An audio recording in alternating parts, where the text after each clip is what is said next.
by Phil McCausland and Mariana Atencio.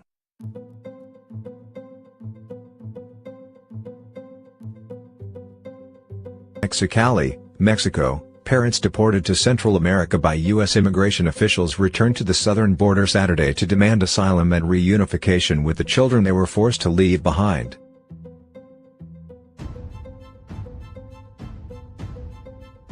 The 29 parents, who were sent back to their home countries last year after crossing illegally into the U.S. with their children, traveled over the past month with immigration lawyers, religious leaders and other supporters in the hope of rejoining their kids.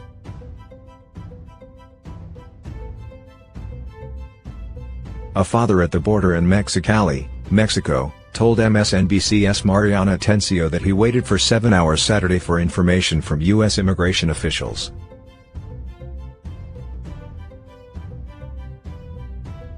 "Time doesn't matter," said the Guatemalan man, who provided only his first name, Neri. "Our love for our child has no price."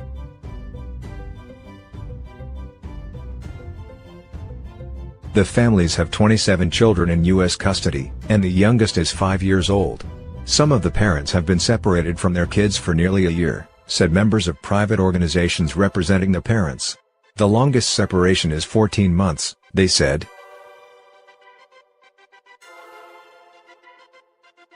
Some of the children remain detained while others have been sent to live with foster families or relatives. According to the immigration organizations Al Otro Lado, Families Belong Together, and Together Rising.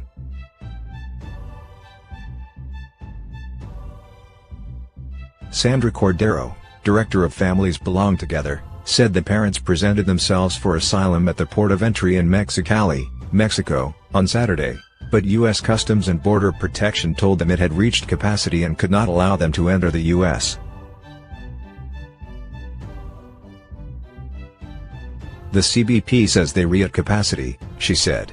"But they re not giving us information on what that capacity is. We re-staying."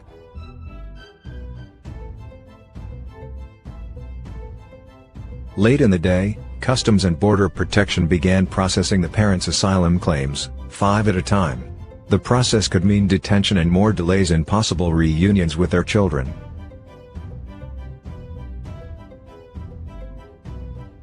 Cordero said in a video that the parents in this group continue to be separated from their children about 9 months after they had been told family separations had stopped.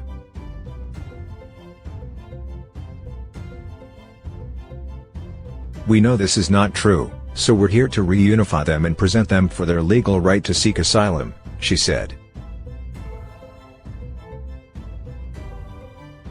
CBP did not immediately respond to a request for comment.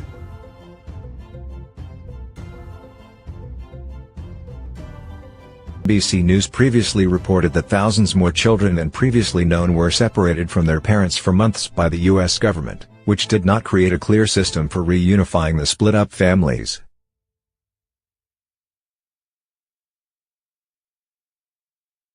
The separations predate the Trump administration's May 5 announcement of its zero-tolerance policy at the border, which meant parents attempting to cross with children were separated and deported, ostensibly until the president signed an executive order that ended the policy in late June.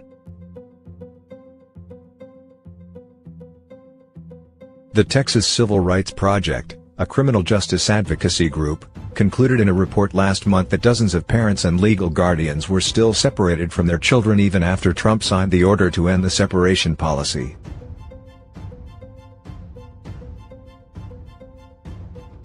Concerns for children in custody increased Tuesday when it was uncovered in documents created by the Office of Refugee Resettlement that more than 4,550 allegations of migrant children being exposed to sexual abuse, harassment or inappropriate sexual conduct had been reported between fiscal years 2015 and 2018.